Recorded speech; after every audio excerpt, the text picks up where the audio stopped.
Hello, happy Hanukkah, and welcome back to Creative Differences, the podcast. I'm Dallas, and I've come to realize that maybe I can't be mad at Netflix because they keep giving me gifts to make up for the shows that they end. I'm Colin, and it's is it a Malcolm X quote? The like if someone sticks a knife in your back 10 inches and then pulls it out like 7, it's still in there, that kind of thing. That sounds familiar. It might have been him who said it. That feels like your point. That's what Netflix does to you. Yeah. I see your point.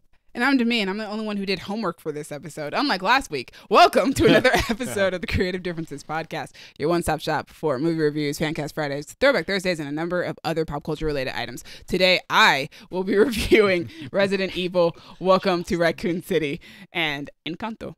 Stating it on the record, on the recording. I think you've probably done this before, but at this point, girl, you a member of this podcast. You can't hide from it anymore. Well, this is your episode. If I wasn't, sometimes movies would go unreviewed. That's true. Right as hell. Like Both today. of these would. Yep. It's funny that, Demi has in the past claimed to not be a member, but she clearly is.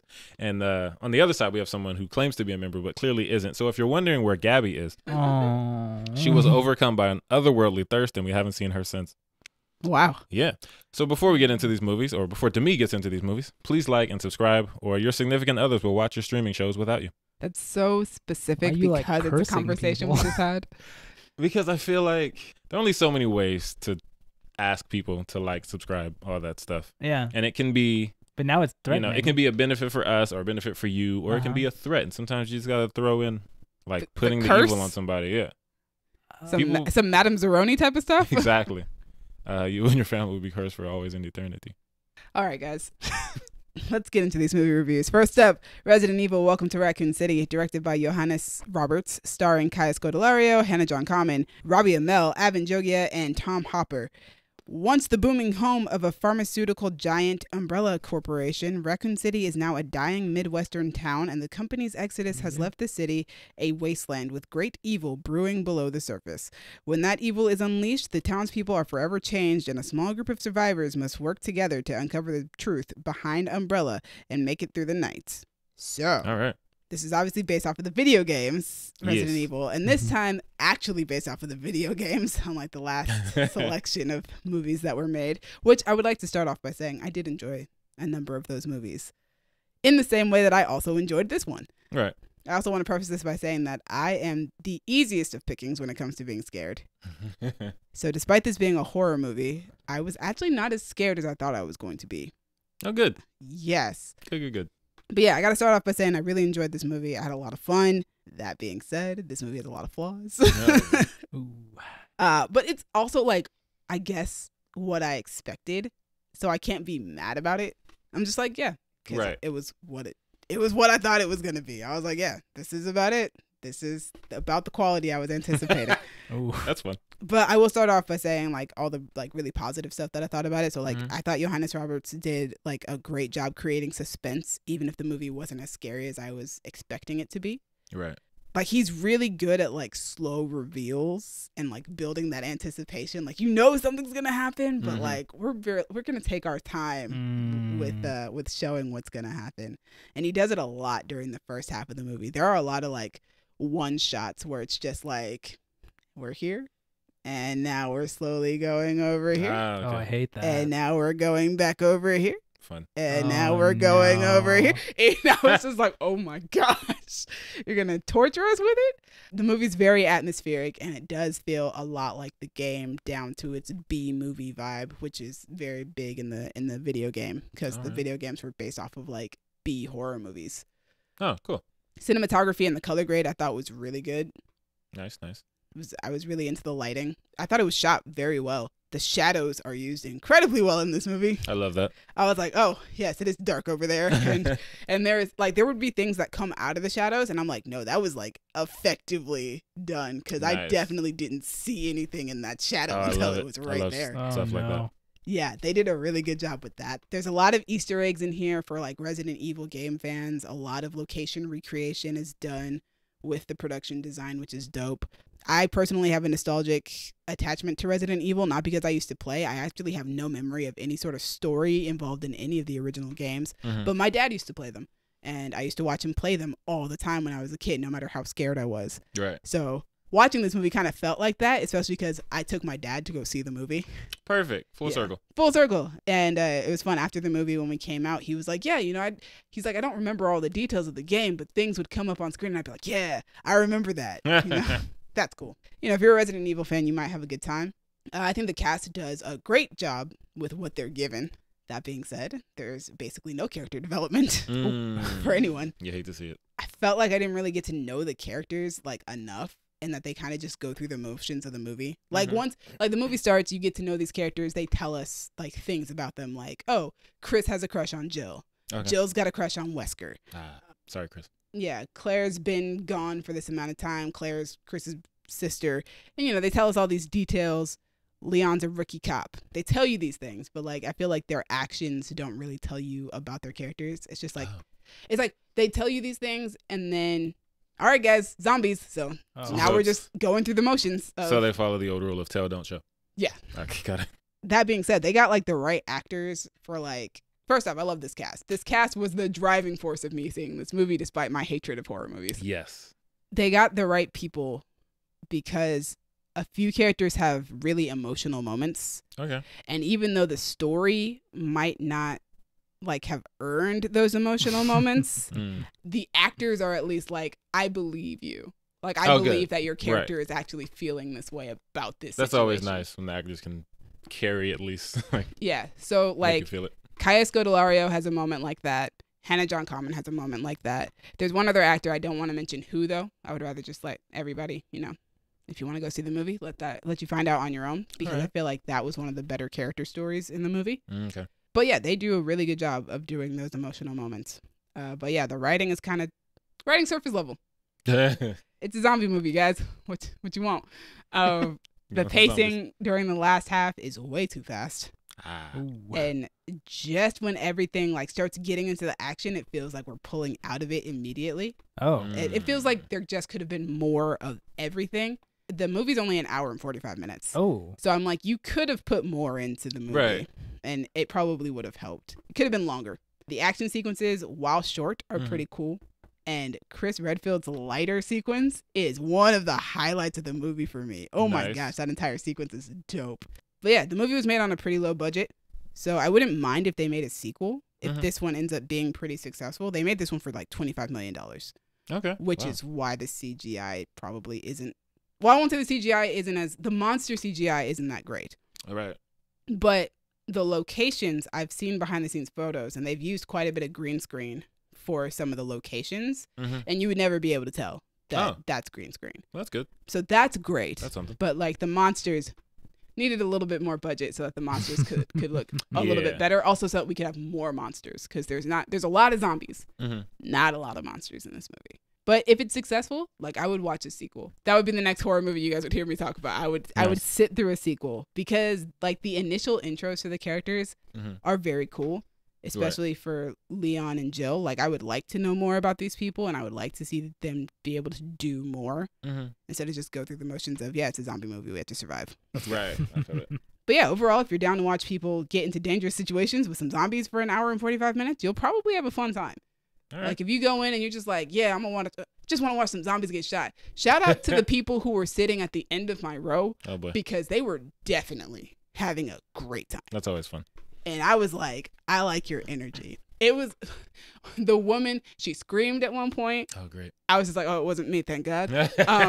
Yeah, she screamed at one point. They laughed a few times, because the movie's also kind of funny, because Resident Evil is kind of cheesy. I'm sorry, Resident Evil fans, but it's true. It is. Your game series is kind of cheesy, but it's also kind of horrific. People know what it is. Chris Redfield punches a boulder to pieces in the fifth one, or the sixth one. Like people know what it is. Great. There's also a rocket launcher in this movie, so you know. Gotta love that. Well, I mean, come on, why not? Yeah. Why not? It's a video game movie. Yeah, there's just so much about it that I'm like, yeah, I really like this, and like there's so much potential for it to do like more if we get more movies. But it was also made cheaply enough that there's a possibility maybe we will. Maybe they'll get their budget back and they'll be like, yeah, let's do it. That's Resident Evil. Welcome to Raccoon City. Yeah, I'm like, I don't know who I would recommend this to. Just like if you just want to hang out for an hour and 45 minutes and just have fun. Give it to the people who want to watch the zombies get shot. Yeah, exactly. That happens quite a bit. Or if you want to just feel that suspense and that dread, because they do a good job with that as well. Question. Yeah. Was Hana Hamantashen your highlight of the movie? God, she's so underutilized in this movie. Ah, It's like they're all good, but it feels like all of them are underutilized. unfortunate. It's unfortunate, which is why I want a sequel, because I know that Jill has an important role in like one of the sequel games or something, in like Resident Evil 3, and they put 1 and 2 together for this movie. But yeah, she's dope. I liked her character intro. Her Jill is chaotic, and it's great. But anyway, on to Encanto, which is directed by Jared Bush and Byron Howard, co-directed by Charisse Castro-Smith, starring Stephanie Beatriz, Maria Cecilia Botero, John Leguizamo, Diane Guerrero, and Wilmer Valderrama. Nice. A young Colombian girl has to face the frustration of being the only member of her family without magical powers. That's a very short synopsis. Right to the point. Let's get to it. Right to the point. Let's go. We're going to try and run through this. So, the animation in this movie is amazing, as Disney doesn't falter. This isn't Pixar, right? No, it's just Disney. Regular old It's Disney. it is Walt Disney Studios' 60th animated film. All right. Shout out to them. They've been doing it. I really love the Colombian influence and design in this film. I wish I kind of knew more about Colombian culture. I know a little bit because my best friend is Colombian, but she hasn't seen the movie yet. So when she does, I'll be really glad to talk to her about it because I'm interested to hear her thoughts on it. But the characters are a lot of fun, and I love that the casita is a character as well. The what? The casita, their house. Oh, cool. Oh, yeah. Casa. I loved seeing Afro-Latinx people as part of the Madrigal family. The Madrigal family is the main family who Makes have sense. gifts and stuff like that. So it was really cool to see like some Afro-Latinos as like part of their family and actually like a big part of their family, especially in a year where we've been discussing a lot of like how Afro-Latinos have been erased from It keeps coming up. It does. It does keep coming up. Antonio is super adorable. Oh my gosh. He's so cute. He's the youngest of the Madrigals. Mm. I also really enjoyed that most of the story takes place inside of the casita. Okay. And I thought it was really unique and like it made for a really cool setting and adventure. Because most of the times with movies like this, it's like you leave the house, you must go off and find and right. journey. Magical And, adventure. To adventure and all that but fun stuff. all of this requires like her to search within the house itself. Oh, and that's cool. a little bit inside, their town and whatnot. But a lot of it is within the house. And the house has some pretty cool like areas and stuff like that because it's a magical house. Right. And I thought that was really, really excellent. Like, I thought that was a really cool choice. It's a beautiful story with great themes about pressures of living up to being special or living up to family expectations. And there's also a message about being more than just your gift, similar to Pixar's Soul, but obviously done very differently. Yes. Because Soul was legitimate souls and purposes and all that stuff. Black and, people. Yeah. Well, there's some black people in this one. I just said that. True. The cast does an excellent job. Stephanie Beatriz is very charming as Mirabel. I think it's really funny because this is like the third project of hers I've seen ever. And it's like the second one that's animated. So like 2 out of the 3 things that I've seen of hers are animated I'm movies. guessing Lego movie too? Yep. What was the other one? In the Heights, which was also this year. Right. I was pleasantly surprised to find out that Diane Guerrero is in this movie. Yeah. And we love her from Doom Patrol. Crazy Jane. Crazy Jane. It's so funny because her character is so not that. She's so good. She's really good. Because I didn't know who played the character. I was like, who is this cast? Because I knew Stephanie Beatriz was the lead character. Shout out to Renzi Feliz, who is most well known for Marvel's Runaways. Okay. And I'm a fan of his because of Runaways. And I knew that he was in the movie. And I knew Maluma was in the movie. But I didn't know who else was in the movie. Right. So I was like looking at the cast list at the end of the movie and I saw Diane's name and I was like, oh no, it's Crazy Jane. She's in a Disney movie. What? Also, speaking of the cast, I like that this movie, despite being animated and casting for voices, they went with mostly Colombian actors.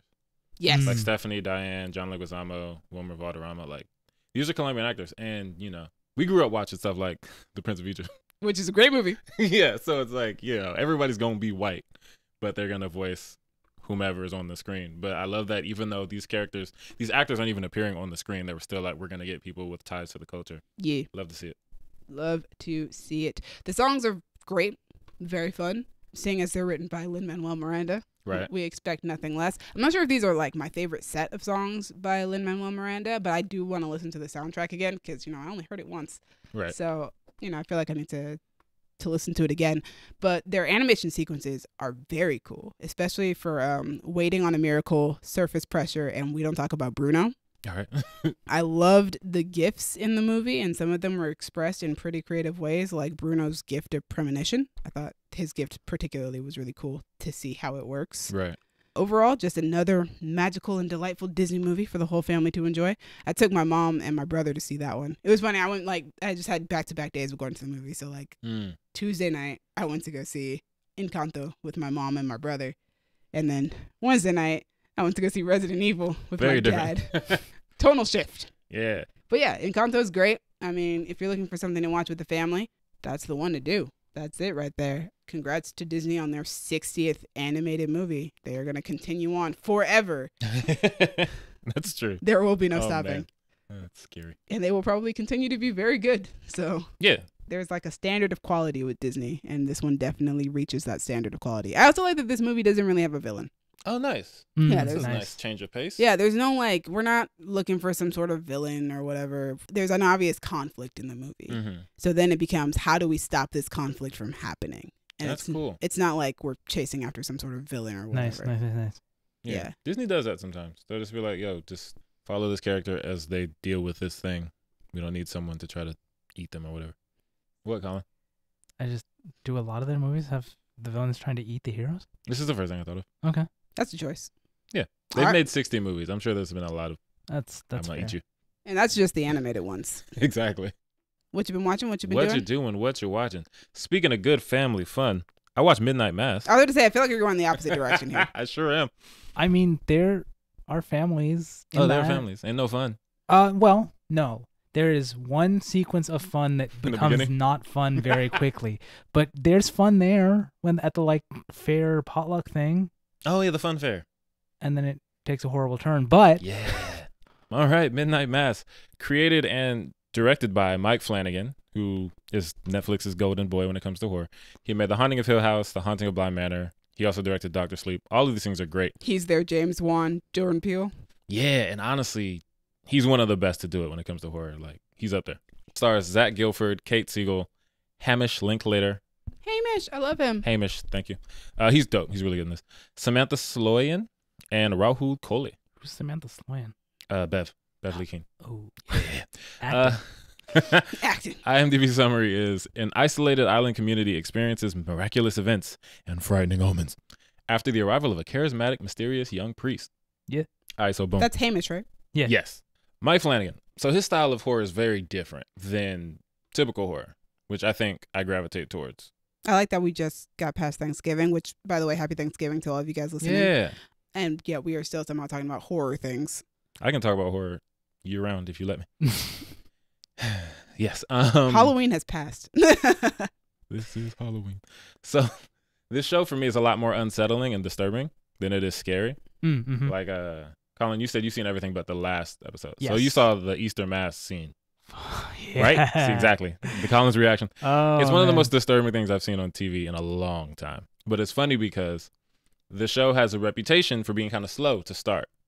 And then it really ramps up. I feel that way about the Resident Evil movie. Okay. Yeah. Yeah, but Resident Evil only has an hour and 45 minutes. This Yep. has Right. 7 hours. This, and more than, because these episodes are long. They're not even just an hour. They're going to give you an hour and some change. I feel like Mike, shout out to Mike, was thinking when he was writing it, I'm going to just lull y'all into a false sense of security. Because Bly Manor wasn't really scary. It was more of a drama. And Yeah. people, they watched that. They got to this, and oh, he's doing this again, whatever. He was like, oh, y'all thought this was a game? Wait till episode 6. It's going to be a wrap. It took you to episode 6 to feel like that? No, I think 4 or 5 is when Mm-hmm. I thought, oh, okay, he got relaxed. But yeah, at first I was thinking we gonna get to it. But by the end of episode 5, I was like, oh, Mike, chill, Mike. Like I said, I keep hearing it's a slow burn. And speaking of slow burns, when Spoiler Redacted died, ooh, I was losing it. You were really? Because of the things that we said Right. off mic, right. they get a little spoiler. Yeah. But the way that I thought, oh, cool, that's really peaceful and calm. And then, surprise, no, it's not. Nope. Yeah, this is one of those shows that it makes me want to watch it again. Yeah. Because of the reveals that happen later on in the show. This is the thing. I want to ask you a question. So, one of the characters is going through something, Mm-hmm. and then about halfway through, she's suddenly not going through it anymore. I assume you can get what I'm talking about. I think so, but the show does so many things to so many people. She has a thing going on with her. Uh-huh. And then about halfway through, all of a sudden she doesn't. And whoa, isn't that weird? Because I knew this thing was going on. I could feel that it was happening. You don't want to say her name? Aaron. Is there an answer, or does that kind of already get answered by the time I'm... If you're talking about the thing I think you're talking about, Yeah. It does get answered, but we'll talk off mic to make sure that I know what you're talking about. Yeah. Speaking of Aaron, Kate Siegel is God, acting she's her good. ass off. Oh This my woman. God. Like, the next to last episode, also that episode was just super satisfying. Yeah. Because they're like, I hate when it's like someone knows something is wrong, Right. and they try to talk to people and no one listens. I hate that. So the fact that this show was like, no, this person knows something is wrong. They're going to go to someone else, and the other person's going to go, you know what? I've been seeing some weird shit too. Let's compare notes. That scene was so satisfying. Because it's so much more frustrating when the people they tell have been seeing weird things. Right. And just act like Oh, they haven't. no, it's not, you know. Like, oh, no. It's like, bro, you've seen this. No, but yeah, she was like, oh, this is going to sound crazy. That particular scene went where she was like, yeah, I know this sounds crazy. And the other person was like, you know what? Actually, this has happened and this has happened. And you know what? Mm-hmm. Starting to see some connections. And here. she acknowledged it. She's like, yes, it does sound crazy, but I believe you because of this. I love that. So good. It was great. But yeah, Kate Siegel, she never ceases to amaze me. She's incredible. She's so good. So many scenes, like the one she's talking about her mother, is heartbreaking. She has monologues that just go off. Oh man, yup. The way that when the doctor is describing how spoiler redacted could affect a pregnancy, Mm-hmm. and they're showing Erin, and you just see like the tears form in her eyes because the camera stays on her for her whole reaction. Mm-hmm. Wild. But I got to get off Erin. Sorry for the phrasing of that. I want to talk about Bev. Let's talk about Bev is a piece of work, but she is solid as a rock. Like, the thing I love about this show is it really shows that if you want to, you can take religion and twist it to mean whatever you want it to mean. right. And if you can find somebody who believes so wholeheartedly in what you're saying, Mm-hmm. they'll be ride or die for anything you do. And I And love that it's the show takes that nuts. in both directions, because you could easily take the show and feel like it is an indictment of Catholicism or just maybe like religious fanaticism, which the latter one definitely. Yeah. But Not Catholicism it's not itself. an across the board attack on religious people, right. because you have characters like Aaron Yeah. and characters like the sheriff, who is not Catholic, but right, has his own beliefs. And I like that it wasn't just religion is bad and this is what it does to people. Well, no, I mean, and that's, I think, the point that I got from the show is that it is very clear that this is not Catholicism is a problem. It is the Right. way this person and these people are using Catholicism is Exactly. a problem. Yeah, and I think that there's a good bit of nuance in telling the story that way, because Mhm. we've seen it told other ways. Yeah. We've seen the story of but like the church people are attacking people. And ooh, they're bad. every time the priest gives a sermon, I get it. Mhm. Like I'm not religious, but I get, like, he feels it, and he's like, and he can use the quotes and be like, this is why I'm making my point, and it's a good Mhm. point. And it's like, you know what? I get it. I get why people would go for this, especially Right. if they already really want to believe, Mhm. and stuff is happening, and it's like, I get it. Demi Hamish is fantastic in this show. He's so good. He's great. It's really funny hearing people talk about him on this show because I know him for doing comedy stuff. Really He Interesting. was used to be on a show with Robin Williams, rest in peace to the legend, and Sarah Michelle Gellar. That I used to love that show, and that's how I found out who Hamish was, and he was so funny on that show. Oh, nice. He did Mamma Mia live actually with Dove Cameron, Wow. which I found a version of that online to watch. He's really great. He was Nice. also in Legion. He was great in that too. Oh, snap. I always forget that was him. Yeah. He's good. I'm going to speed through the rest of this because I've been running past my time. Yeah. But Bev is like, every time I think she's going to, react normally Uh-huh. and be afraid, Yeah. or at least a little bit shook, I kept waiting for her to get shook, and she rolled with every Yes. punch. Okay, bruh. The next to last episode, right at the end of it, I thought, this is it. This is the moment. Yeah. She's finally gonna be like, ooh, I don't know. Right. Nope. Never. Nope. She's like an Ozark character. If she was Walter White's wife in Breaking Bad, they would have been fine. Everything would have worked out. They would have been rich. I really had to finish Breaking Bad. Best drug dealers in New Mexico, no problem. Because she is a ride or die, and she's about that action. I can't finish without giving a shout out to Rahul Kohli. He's always great. Mm-hmm. And I feel so bad for his character, Sheriff Hassan. He's responsible for this whole backwoods ass island of white people. And he is Muslim and clearly brown. And he has no backup. There are no other cops. No. On his None. office is in the back of like a 7-Eleven. It's ridiculous. Small town. Small Smallest town. But yeah, very good show. I recommend it if you're a fan of Mike Flanagan's other work. And if you haven't seen his other stuff, but you are into horror like me and Colin, then you should check it out. Colin. What? No. No. You're into horror, man. No. Just accept it. Just accept it. Come to our We're gonna side. do this until what is it? Goes right to my thighs and then I explode. Yeah. Yeah. You like horror movies, don't you, Colin? Scary ass show. Just gonna keep going until Kingdom Come. Right. It's a little, but yeah, It great goes show. with the Catholicism. I think aspect. Nice. Mike Flanagan is also doing adaptations of Poe now. Ooh. I know he has Fall the something- House of Usher. Okay. He's like, I think the show is called The House of Usher, but it's gonna also do other Poe stories, which I fuck with that. I bet you do because you like horror stuff. No. But yeah, he also has a show called The Midnight Club, I think, coming out next year. Wait, I'm sorry. Is Yeah. it a spinoff? I don't know Is what it- it is. Is it like? I don't know what it is, but it's on Netflix, and I'm about it. I'll watch it. It is, yeah, I guess an adaptation of a book called The Midnight Club. Mm. So it's a young adult book. That's gonna be weird. Oh no. I He's gonna can't torture wait. them kids. But yeah, but shout out to Mike Flanagan. Keep doing what you do, but also chill. And shout out to Netflix. You and I have an understanding for now. For now. Demi, what you been doing? What you been watching? I'm gonna be honest. I watched those 2 movies and that was about it.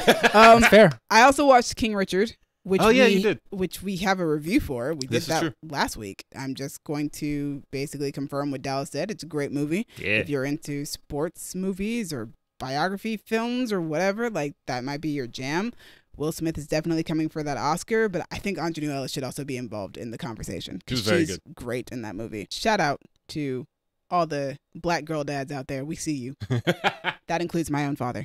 Yeah. And my dad. And my brother-in-law, Darius. Shout out to you being a dad now. You had a baby a week ago. Well, my sister had a baby a week ago, but you know, Yeah. you were there. It's your child. It's your child. Yeah. You didn't push the baby out, Right. but you have We a got baby. it. Yep. All right, got it. 'Kay. Just want to make it clear. Yep. Love y'all. But yeah, it's a very, very good movie. Nice story. I It's concur. emotional. Does everything you want in a movie like that. Does all Yeah. the things. Hits all the spots. It's real inspirational, guys. It's real Mhm. inspirational.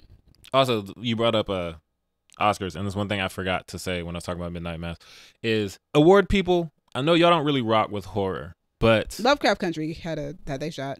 So like Emmys or stuff, yeah, they were Yeah. like nominated like 18 times or something. that's awesome. See, They didn't I'm win gonna need anything. to see that That's energy not from awesome. me. That's not true. They did win a couple of things, but they didn't win. Okay. They didn't win most of them. But yeah. See, I need y'all to just watch this stuff and give Kate Siegel an award. Right, because like I think what frustrates me about something like this is that yes, this is horror, but like I heard Demi talking about Resident Evil. Mm-hmm. Like if you watch that and you go, "Oh, I'm not gonna nominate this because it's just horror and I don't care." Mm-hmm.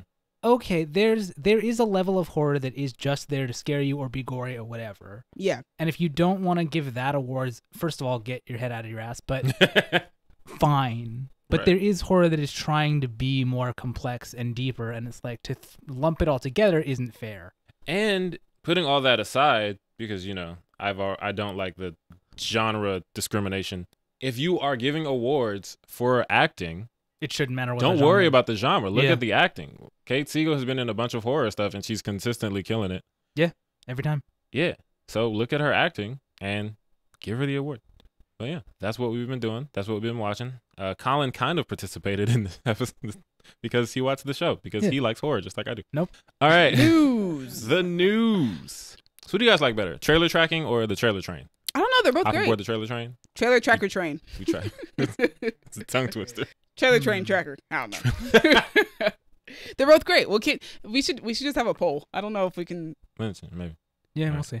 Well, this week we tracking trailers. Okay. Euphoria put out a teaser, Yes. so we are gonna pass it to Demi. What do you think? Yep. I'm so excited. I'm so glad Euphoria is back. I loved the first season. Man, I'm so excited for the second one. The first season, first off, was shot so beautifully. Oh boy, I can't wait for that cinematography to be back on TV. Do you remember the dude's name who made the show? Sam Levinson. Yeah, he made Waves. He also made Malcolm and Marie. You did not like that movie? I don't know. Waves. Yeah, that's Waves was a movie that I don't think is bad, but man, did it make me mad. Listen, some movies just got to be like that for you. Wait, did he make Waves? I don't think he did make Waves. Who made Waves that has something to do with Euphoria? Trey Edward Schultz. Is he Is he something to do with Euphoria? Couldn't tell you. People were saying that the dude who made Waves has something to do with Euphoria. Not according to IMDb. And now I've just been talking for no reason. Who told me that? Whatever. Anyway. Ignore everything I said, or Demi just cut it out. Okay, cool. Yeah, I'm like super hyped. Cinematography is amazing. Like literally, like when that show came out, there was so much talk about just the visuals on that show. I was so heavily inspired when I watched that show just based off of the visuals. But also Zendaya got her Emmy win from that show, which they promote in the teaser. It's like Emmy award winning Zendaya. Right. And, you know, I'm excited to see what performance she pulls out for this. She was great in the holiday episode that they had last year with Coleman Domingo. Oh, it's fantastic. Yeah, she's fantastic. But also I'm excited to see what all the other characters are doing. It's been 2 years. And I'm ready to see where the storyline goes next because I'm heavily invested in a lot of these characters. I'm like so invested that when we got to the end of the teaser and Rue's younger sister asks if she's high and Rue just kind of shrugs, I went, come on, Rue. Dang it. Because the holiday special was about her sobriety. It was her talking to her. It was her talking to her sponsor, who is played by Coleman Domingo. Got it.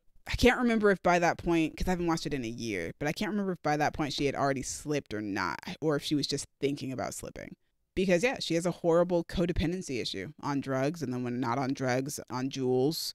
And then her and Jules broke up at the end of the season. So it'll be interesting to see how she's dealing with all the fallout of that. And, like, there's some wild stuff in this teaser, as to be expected, because wild stuff happens on Euphoria. Like, when I was younger, I used to love watching Degrassi. Okay. This is like that, but on steroids. Yeah, I see that vibe. Has Drake gotten shot yet? Nobody's gotten shot yet. Please don't do it. But the white teenager is heavily thriving on white supremacy, toxic masculinity. Is it the white boy that everybody was saying was hot, but also... He's hot, but his character is not it. Cool. Like... The scary looking one, the big, violent looking dude? He's so tall. He's 6'4" or something like that. Isn't he one of those, like, Kissing Booth? Yeah, he was in Kissing Booth Yeah, movies. that dude. Okay. They gave him a horrible haircut for that first movie. Anyway, but his character is a villain. And, oh my gosh. Just... Said that with her whole chest. He is a villain. He's a villain. And so is his father. Yeah, I can't wait for the show to come back. I'm so white men are dangerous. That's like the storyline for them. But yeah, I'm so super excited. January 9th, Euphoria is back. Okay, I remember now. Waves and Euphoria, they were just being compared a lot. They were, yeah. When Waves came out, people were like, hey, it's like Euphoria, the movie. And also they're both A24. So there's that. Yeah, but I don't think the men who made them are overlapped. Other than having an actor overlap over the two, I think they have an actor overlap. Yeah, Alexa Demi. Is that how you say her name? Oh, is she in Waves? Yes. That's dope. I am a fan of that. Yeah, Alexa Demi is great. She's fantastic on that show. Colin, any thoughts on Euphoria? I watched the first episode when it came out and was like, ooh, this doesn't feel like it's for me. I might try it again because I want to watch. I'd like to watch season 2 because Dominic Fike is in it, and I didn't know he could act, but like I like his music a lot. But I have to give the first season another try. There was just a lot in the first episode that was just like, no, this is too much for me. But if you thought the first episode was too much, it doesn't get any lesser. That's the problem, right? Like, I don't know. I'll give it another try. We'll see what happens. I love that show because it's so much. For me, it feels more like, and I haven't seen it, obviously. It feels more like Skins than Degrassi. It's a little bit of both because I also associate Skins with Degrassi. And Skins was like a little more hardcore than Degrassi, right? Yeah, Skins was a little bit more hardcore. Right. It's probably somewhere in the middle. Degrassi was wild. Exactly. He was getting stabbed in the back. Drake got shot. People were getting raped. I saw. Yeah, I learned a lot from Degrassi. Okay. There was so much. I remember Manny wore a thong to school. I mean, everybody remembers Manny wore a thong to school. Man, that episode. Yeah, people got shot. Yeah, people was getting shot, paralyzed, exploring sexuality. Like, a lot of that was happening. This is kind of just, like, updated. Because now we've got teenagers doing, like, you know, being cam girls and, like, oh, yeah. You know, drugs and, you know, it's all that stuff. But, like, today. Yeah. HBO is like, Degrassi, that was cute. Take all these drugs in there. All right. Zendaya's doing a great job. Next trailer. Taking it to something I am interested in. Fresh Prince is getting rebooted, which is interesting. Bel-Air. And people are already complaining because people like to complain about things that don't affect them.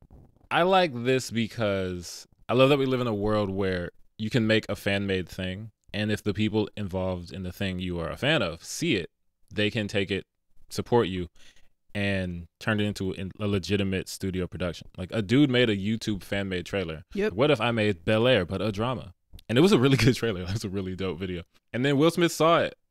And then he made a video with the dude because Will Smith has spent a lot of time on YouTube and Instagram in the last few years. And now Peacock is making it a show. And that's so cool to me. Just the fact that that happened is really dope to me. The teaser shows us nothing. It's just a dude underwater. Yeah, it's like a concept trailer. Yeah, dude is underwater and, there's some talking. He gets a crown because Prince. Sits on a throne. Sits on a throne because Prince. It was cool. I'm definitely interested. I'm on, I wouldn't say the complete opposite side of the spectrum from the people who complain. Like, stop remaking things. Stop rebooting things. Leave my things alone. Because if it's something I'm interested in, I think I will be interested in it again. You're telling it in a slightly different way. But I like the characters on Fresh Prince. I like the stories. I think I will still like them if you tell them less of a sitcom or and of a more drama of a dramatic kind of lens. way. And I'm willing to give it a shot. But the thing about it is, if I wasn't willing to give it a shot, that would be the end of it. I would just say, nah, I don't need to go on Twitter and scream into the void about how they keep making things that have been made before. Exactly, yeah. I was like, yo, just don't watch it. Chill. That's the message. It's not going to hurt you. Like, you didn't work on Fresh Prince. They didn't replace you. They didn't not call you back. You're just a random, your first name bunch of numbers on Twitter. And now you're just screaming about the fact that a show you liked is being made again. Just relax. Nothing will happen to you if the show's going to come out and you'll be fine. Regardless. Yeah. You won't watch it or you'll hate watch it, which I think is weird, but we don't have time to get into that.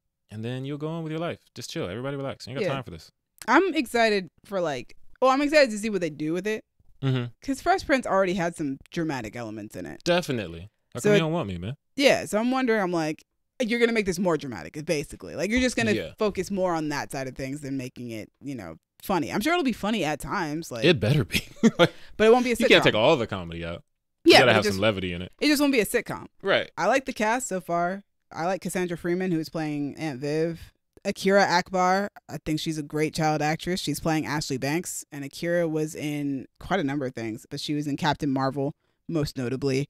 Nice. We Can Be Heroes. Was she Little Rambo? She was. She was Little Monica. Nice. So she's playing Ashley Banks. That took me a second because I knew what you meant after a second, but at first I was like, "What is she in the jungle killing people?" Like Sylvester Stallone Rambo? Yeah.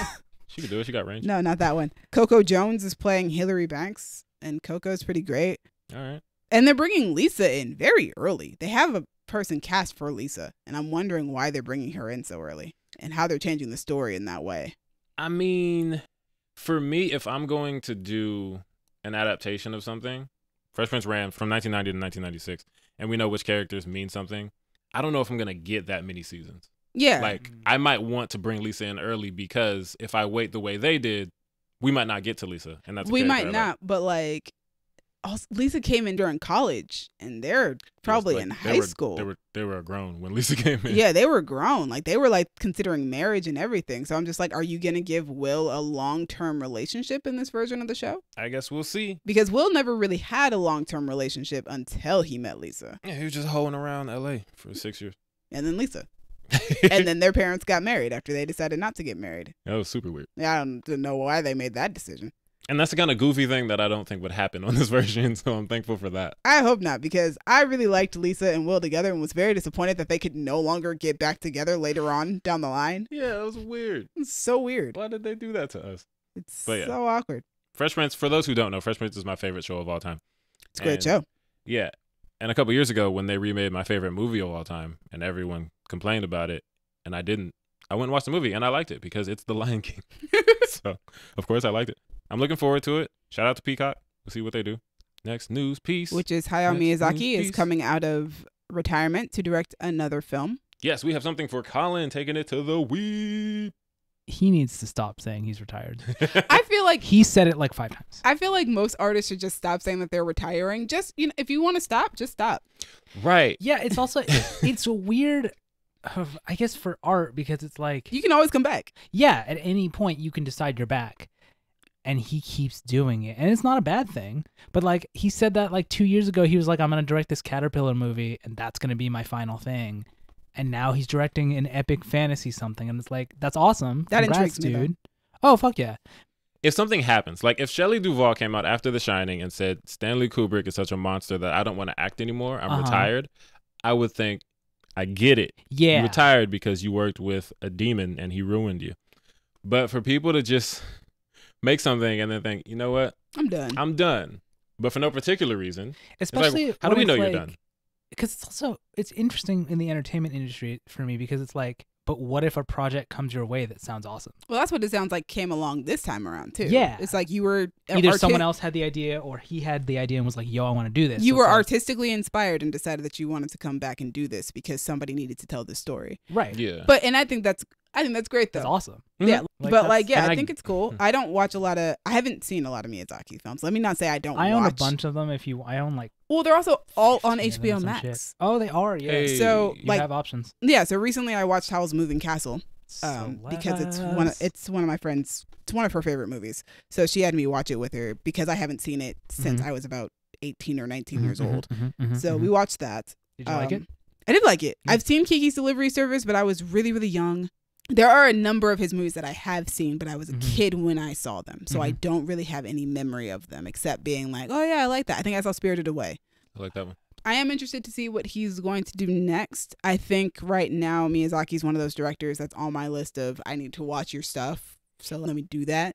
Yeah, he's definitely like hit or miss for me because some of his stuff is just a little bit too, not even too slow, but too, this is just a person living their life for an hour and a half. It's too slice of life for you? Yeah, and some slice of life I'm down with, but some of his stuff, like Kiki's is enjoyable, but it's like at the end of it, I just feel like, okay, that happened. Like you went through that and okay, that's your life. You're going to keep living it. That's fine. I don't know. But you told me epic fantasy. I'm more interested in that. I'm definitely like very intrigued and by I also that. just know like it's going to look unique. Everything Studio Ghibli does, like the way they animate stuff is unique in a way that other studios don't do. And so I'm really excited for that. All right. I don't. Also, we'll see if he retires again after this one. Yeah, I guess on one hand, I understand if you plan to not do anything anymore and someone asks you, hey, what's your next movie? If in that moment you think, nah, I'm retired, then I get it. Because I don't know if a lot of announcements come, like, I don't know if you called a press conference, but like, hey, everybody, I quit. Or if it was just like he was talking to someone and said, nah, I think I'm done. But I don't know. Either way, he's fine by me. I like Spirited Away a lot. That's my favorite of his things. Same. I have not seen that one since high school. It's a weird one. It's definitely I'll watch a weird it one. anytime. Let's go. Last piece of news, also yes. for Colin. Back to Colin. Hello. Tell us about Mass Effect. Because Amazon is nearing a deal to make a Mass Effect TV series. I have thoughts. I love Mass Effect so much. Like, I played the trilogy when it first came out. I played it again when they re-released it this year. It slaps. It just slaps. It's so good. This is an interesting thing because, you know, the show was announced and immediately the reactions were, holy shit, this is incredible. And then immediately afterward, it was, ooh, don't know. Like, it was interesting because I was reading a Twitter thread from one of the lead writers of the series. And I agreed with pretty much everything he was saying, which is like, making a series out of Mass Effect is a difficult thing to do because Mass Effect is one of those series that is known for its story and more importantly for the choices players make. From the very beginning, is the main character male or female? Stuff like that. I've seen stuff about whether or not Commander Shepard should be a man or a woman, which I think the easy answer is either don't have the character in the show Shepard. or Shepard could be non-binary or gender fluid.